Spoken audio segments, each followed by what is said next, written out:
በኔትወርኪንግ ህይወቴ ላይ እንደ ፈተና ብዬ የምንገጥማቸው ነገሮች ስራዬ ላይ በጣም ብዙ ቻሌንጅ ነበረ። አርፈ ተቀመጥ የሚባል ጉዞ ነበረውና እነዚህ ነገሮች ነበሩ፣ ግን ለእኔ ደስ የሚሉ ስቃዮች ናቸው። ቆንጆ። ከብሬክስሩ በፊት ምን አይነት ሰው ነበር?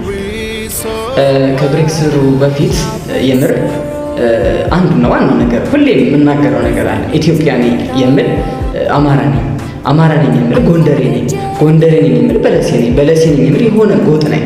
ራሴን ከፍዬ የምኖር ሰው ነበርኩኝና ዘረኛ፣ ፖለቲከኛ፣ ብሔርተኛ፣ ጎጠኛ አይነት ሰው ነበርኩ እና ለራሴ ቦታ የማልሰጥ በቃ መጥፎ ነገሩ ሁሉ የሚታየኝ 100 ፖዚቲቭ ተነግሮኝ አንዲት ኔጌቲቭ ከተነገረች ከ100 ፖዚቲቭ ያችን አንግሼ የምሄድ ምርጥ ለራሴ በቃ ፕሮግራሚንግ በኔጌቲቭ የነበረ ለራሴ ዋጋ የሌለኝ ለራሴ ቦታ የሌለኝ የራሴን ቫልዩ የማላውቅ ሰው ነበር።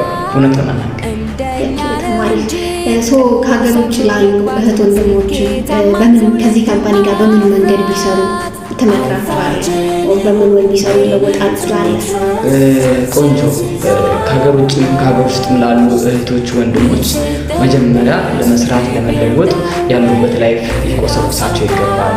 በእርግጥ በገንዘብ ህይወታቸው ምቾት ላይ ሊሆኑ ይችላሉ። በላይፍ ህይወታቸው የተመቻቸ ሊኖሩ ይችላሉ። ነገር ግን ባላንስድ ላይፍ የሚባል ነገር አለ።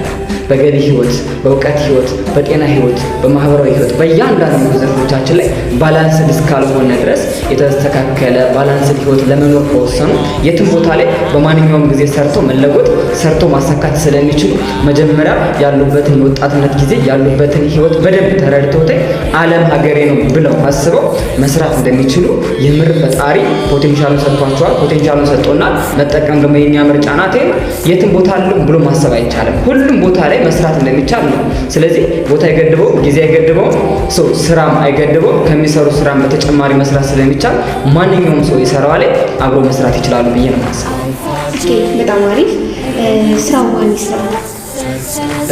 ስራውን ማን ይስራው? በጣም ቆንጆ ጥያቄ ነው። አመሰግናለሁ። ሁሌ ቢሆን ስራውን ማን ይስራው የሚለው ነገር አንደኛ የመጀመሪያ አንገብጋቢ ፍላጎት ያለበት የምር አሁን ያለውን ህይወቱ መለወጥ የፈለገ አሁን ያለውን ኑሮውን መለወጥ የፈለገ አሁን ያለበትን የፋሚሊ ህይወት አሁን ያለውን የራሱን ህይወት መለወጥ የፈለገና ስኬትን ደግሞ በደንብ የፈለገ ሰው ማለት ነው። ስኬት እንግዲህ ብዙ ሰው ይፈልጋል እኮ መፈለጉ ብቻ ሳይሆን ቆራጥ የሆነ ሰው፣ ረሃብተኛ የሆነ ሰው፣ ማንንም የማያዳምጥ በስራው ላይ በአላማው ላይና በሁኔታዎቹ በነገሮቹ ላይ የማይደራደር ነገውን አሻግሮ የሚያይ ሰው መስራት ይችላል። ምንም ነገር ከምንም ነገር ስለማይገድበው አላማውና ራዕዩን አስቀምጦ ነገውን አሻግሮ የሚያይ ሰው እሱ ሰውዬ ሰርቶ ማሳካት ይችላል። ጠንካራ ሰው፣ ሰነፍ ያልሆነ